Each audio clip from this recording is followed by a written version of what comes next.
ഓം ശ്രീനാരായണ പരമഗുരവേ നമഃ. വളരെ ശ്രദ്ധയോടെയും വളരെ സ്നേഹത്തോടെയും ഉള്ള ഒരു ബുദ്ധിയുടെയും മനസ്സിന്റെയും ഉടമയ്ക്കു മാത്രമേ ഗുരുദേവന്റെ മൊഴികളെ മഹാവാക്യങ്ങളായി സ്വീകരിക്കുവാൻ സാധിക്കുകയുള്ളൂ. പരമാത്മാവിൽ നിന്നും ഉണ്ടായി തിരികെ പരമാത്മാവിലെത്തുന്ന ഒരു പ്രപഞ്ച സൃഷ്ടിയാണ് ഇതെന്നതു ആകെയുള്ള പ്രപഞ്ചജ്ഞാനം തരുന്ന സൃഷ്ടി, സ്ഥിതി, സംഹാരത്തെ സംബന്ധിച്ച അറിവിൽ അടങ്ങുന്നു. അതിനാൽ അറിവു നിറഞ്ഞതാണ് ഈ പ്രപഞ്ചം എന്നും ഗുരു പരിചയപ്പെടുത്തുന്നു. ഈ സൃഷ്ടിയിൽ ഉള്ള സർവ്വ ചരാചരങ്ങളും ഓരോ നിമിഷവും മാറിക്കൊണ്ടിരിക്കുന്നതും തന്റെ ലക്ഷ്യത്തിലേക്കുള്ള യാത്രയിൽ, അവ വന്നും പോയും, ഈ പ്രപഞ്ചത്തിൽ അസ്ഥിരമായി പ്രകടമാകുന്നവയാണെന്നും സ്നേഹവായ്പു നുകർന്ന അറിവിലൂടെ തെളിയിച്ചു തന്നു. ഈ പ്രപഞ്ചത്തോടൊത്ത് ആത്മാവ് സ്ഥൂലമതും നശിക്കുന്നതുമായ ഒരു ശരീരത്തിൽ വസിക്കുന്നു.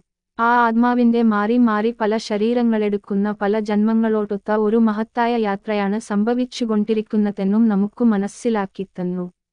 ആത്മാവെന്ന സത്യത്തിനു മറ്റു വസ്തുക്കളെ പോലെ വിനാശം സംഭവിക്കുന്നില്ലെന്നുമുള്ള സത്യജ്ഞാനത്തെയും വ്യക്തമാക്കിത്തന്നു. അതിനാൽ ഗതി നിർത്താതെ തുടരുന്ന ഈ പ്രപഞ്ച സൃഷ്ടിക്ക് പ്രപഞ്ചപ്രവാഹം എന്നും ഗുരു പേരു വിളിച്ചു. ഒരു വ്യക്തിയുടെ ഈ പ്രപഞ്ചപ്രവാഹത്തോടൊത്ത ജീവിതത്തെ സദാ സുഖമുള്ളതാക്കി തീർക്കുവാൻ ഈ മഹാവാക്യങ്ങളിലൂടെ സഞ്ചരിച്ച് അതിലടങ്ങിയ അറിവിന്റെ വിശാലയെ സ്വന്തമാക്കി അതൊരു സുരക്ഷിത കവചമാക്കിയാൽ അശുദ്ധി തീണ്ടാതിരിക്കുവാൻ അതുമാത്രം മതിയെന്നു ഗുരു ഓതിത്തന്നു.